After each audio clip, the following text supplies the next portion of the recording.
broke people that can't pay their rent, but they're going to the next, Savannah Bananas or whatever they call themselves, or they're going to the next Taylor Swift concert, or they're going to the next, people do whatever they want to do.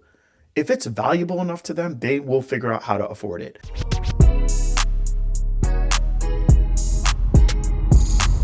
This is Secrets for Success. Welcome to the Secrets for Success podcast. I'm your host, Greg Todd. Thank you, as always, for joining me.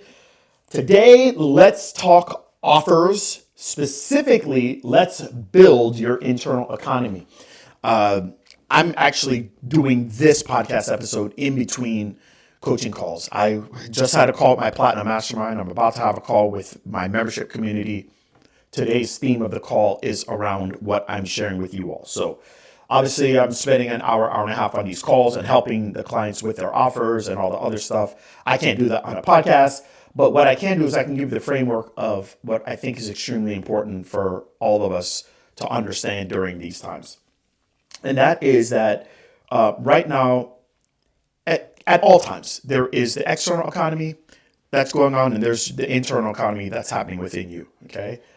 For full transparency, I think that my internal economy is not at its best.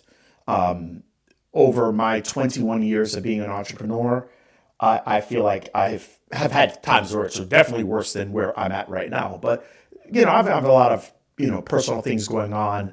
Some of my businesses are doing really great. Some are just holding on for dear life as well. So it's like, it just is what it is, right? So anyways, I say that because external economy is things that you don't have any control over. It is the things that we are hearing about right now. Everything that's going on with Iran, what's happening with Trump, the mortgage interest rates, just all the things, right? Okay, what is happening in the world?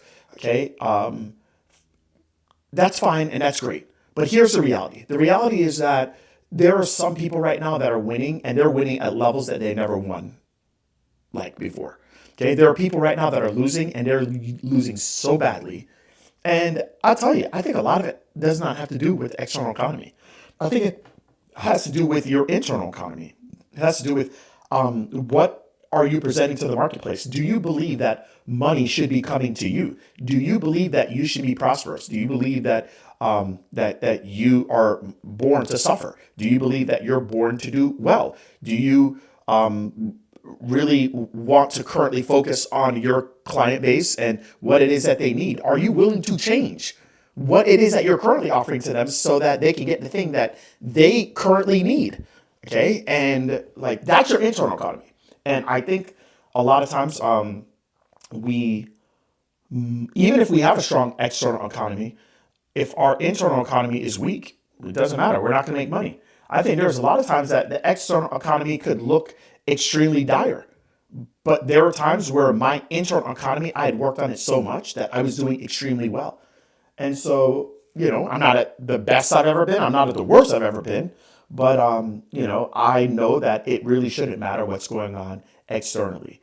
And I know that a lot of it does start with what type of offer am I bringing to the marketplace? And that's what I want to talk about on today's episode. In the past, when clients come here and I work with them for a couple of days, I usually, if I'm helping them with their offer, I usually talk about 5 different things. And, I think things have changed quite a bit, in the last, I won't even just say 2026, but even in the last 8 to 10 months, with regards to what people are using to decide whether or not they should buy an offer from you or not. That's it. So let's talk about those 7 things. And these are things that I just want you to think about and ask yourself, hey, do I have these things in play? And if I don't, then what do I need to do to put them into play? Okay. All right. So let's talk about it. Number one is, are you precise with who you're targeting? Is it clear who you're targeting? I'm just going to give you a couple examples with me. All right. When I first started this particular business that you know me for, which is Smart Success Healthcare, I started this. It was not called Smart Success Healthcare. It was called Smart Success for Physical Therapists. And this business was based on helping physical therapists. Okay, don't mind me. I'm just having a little drink. I'm in between calls, so I need to drink up. All right. So it was called Smart Success for Physical Therapists. It was much easier to be able to sell my products and my services then than it is now. Now, the beautiful thing is that today, because I did widen my target range, I've been able to not just help, 1,000 people. Now I've got up to where we've helped over 5,700 people that have become our customers. But the reality is that it is much easier when it's a precise target. And that's why it's like today, I have to create a lot more programs because I have to create targeted programs for people initially, whether it's a dietitian, it's a physical therapist, it's an occupational therapist, a speech therapist. I have to do that initially so that it's targeted and people can be like, oh, this is for me. Are you getting what I'm saying? Right? So if you're like, hey, I help everybody with this. Oh, I help all adults. Oh, I help all kids. Oh, gosh. It's just, you're making it so hard for your offer to work. All right. So that's number one. Is it precisely targeted to a certain group of people? All right. The more vague it is, the more people are like, this can't be just for me. I'm not going to buy it. Okay. Number two, whatever your method is, whatever your offer is it a named mechanism? Is it a named mechanism offer? Meaning that does the offer either have a number that is part of the offer, or does it have an outcome that's part of the offer? Let me give you an example that I hope will help drive this home. So I've been a part of Beachbody, which, what are they called now? Body, I think they're called now. And I don't use their stuff as much. I'm more of a F45 and Peloton guy, today. But I use Beachbody services for quite a while, probably 10 years. And I've done so many programs. I've done Insanity, P90X, Chalene Extreme, Pio. What was the one? Rock and Body. It was the Shanti one. I can't remember. It was T25. And actually, I'll say this. I say there's two programs that I probably use the most, and I think it was probably their number one sales programs that they've had. And I think it's T25, but the number one was 21 Day Fix. See, they had a named mechanism that was 21 days, I'll fix you. It's an easy offer to buy. I was able, so I want to give a shout out to Beachbody, or Body, it's called now, because they were really who was the first set of products that I used, which were not my products, that I was able to make some really good money from. Okay, it was from Body, and it was 21 Day Fix. And I was able to sell that to so many people, aunts, uncles, neighbors, because of, I believe, the name mechanism. It was 21 days to fix you. That is very, very, very enticing to people. Okay, 21 days. So that is number two, name mechanism. Do you have that in your offer? Is it very clear that this thing is for someone? Is it very clear of what time it's going to take to get the process, to go through the process? Okay. All right. The third one is transformation. Transformation is a result. What will I get if I sign up with your offer? If you're like, well, it depends. All right, well, your offer's not going to sell. It's just not going to do well, okay?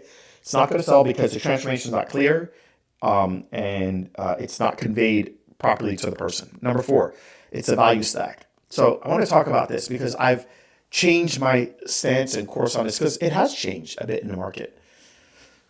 So let me give you two options. Option number one. Okay, in both options, I'm going to give you the opportunity to get a car from me. Option number one is I'm going to give you a free car. I'm going to give you a Kia Sportage 2014. So we're in 2026, right? I'm going to give you a 12-year-old Kia Sportage. The Kia Sportage has 115,000 miles on it. The Kia Sportage works. There's no gimmicks, right? I mean, I don't know when it's going to shut down, but it does work right now. Current today, it does work. Okay, that's a Kia Sportage, all right? You can get that for free from me. So maybe it's worth 10 grand, I don't know, okay? All right, option number two is you can buy a Rolls-Royce Cullinan from me for $50,000. By the way, my brother, shout out to him because he's the one that told me this thing when he was trying to drive home value to me. A Rolls-Royce Cullinan. You give me $50,000, I'll give you the Rolls-Royce Cullinan. A Rolls-Royce Cullinan is about $500,000 to $600,000. Which option would you take? For $50,000, you get a brand new Rolls-Royce Cullinan, or I can give you a brand new, a Kia 2014 for free. Which one would you take? See, I think most people take option two. Why would I take option two? Because even though option two costs $50,000 more than option one, option two has so much more value on the other side of it. Now, you might not ever drive that Rolls Royce, but you could sell it for $550,000 and make a profit of $500,000. You can't do that with the Kia. You can't do that. I give it to you for free. You get $10,000. You wouldn't do that. See, it's all about the value. And I think we have to be so careful that we don't sabotage our internal economy to where everything is about price, bring down the price, bring down the price, bring down the price. It's about value. Okay, so that's number 4. Number 5, in your offers, there should be a risk shift, meaning that what if I fail? Everyone thinks they are going to fail with your offer. Why? Because they have failed with everything else. That's the only reason why they're entertaining your offer as the next offer that they're going to get. They look at you as guilty until proven innocent. So how are you going to make it to where if I do fail, you are not, it's not going to be penalized to me. In golf, we call it a mulligan. What's the mulligan you're going to give them? Is it just like money back guarantee? I mean, that used to work, but might need to be a little bit more than that. Hey, I'll work with you and you only pay me if you get results. That's one. I will work with you, and if you don't like it, I'll refund you and give you back more money than a refund. These are things that you need to think of. You just have to understand that people are very skeptical, and they want to know that if they do mess up, that they don't have to fess up. Got it? All right, number 6, urgency engine. Why should I do this now? Why can't I wait? Why should I move forward right now with you? Oh, yeah, you can do it whenever. Okay, they're never going to do it. I'm just telling you, they're not going to do it. Why should I do this right now? You have to give them reasons, urgency. We're starting a cohort. We're starting it next Monday. We're doing this. We're going to start here. We're doing this. We're going to start here, okay? Urgency engine, that is extremely important. And then the last thing is price. Price and value is extremely important. Can I afford it? Okay. Now, one of the things I've come to realize with people is people can afford whatever they want. They do. They figure it out. People say the economy has gone to crap. You know what? It's not true. People just buy what they want. So crazy. This year I've gone to more NBA games than I have in my entire life combined. So I've gone to 12 NBA games, primarily with myself and my youngest boy. We've gone to 7 or 8 NBA cities. We had a really, really good time with this. Let me tell you, right now we're watching the NBA playoffs. Every single arena is sold out. These games are not cheap. It costs us on the low end, we paid maybe $80 to go to a game. On the high end, we paid $500 to go to a game. Like, people got money. People just spend it on what they want to spend it on. That's it. Yeah, broke people that can't pay their rent, but they're going to the next, Savannah Bananas or whatever they call themselves, or they're going to the next Taylor Swift concert, or they're going to the next, people do whatever they want to do. If it's valuable enough to them, they will figure out how to afford it. Now, here's a few little tips, though, that can help you build your internal economy. Whatever it is that you have, like for instance, if I'm going to go to, the Miami Heat aren't in the playoffs, but let's just say I was going to go see the Boston Celtics play, right? Their tickets for their games, average ticket is probably $250. Sounds like a lot of money, right? Well, if I presented you with a $2,500 ticket first, and then I said, well, there's also a ticket for $90 that's in an upper deck. The $2,500 one is like the center court. But then there's a really nice kind of corner seat on the lower deck that is $285. You're like, wow, that's like 10 times cheaper than the most expensive one. And it's so much nicer than the one all the way up in the nosebleed sections. Okay, I'll do it. Okay, you guys, it's called anchoring the price. It's giving people the one that you want them to buy, giving them a higher option so that it kind of like takes away the sting.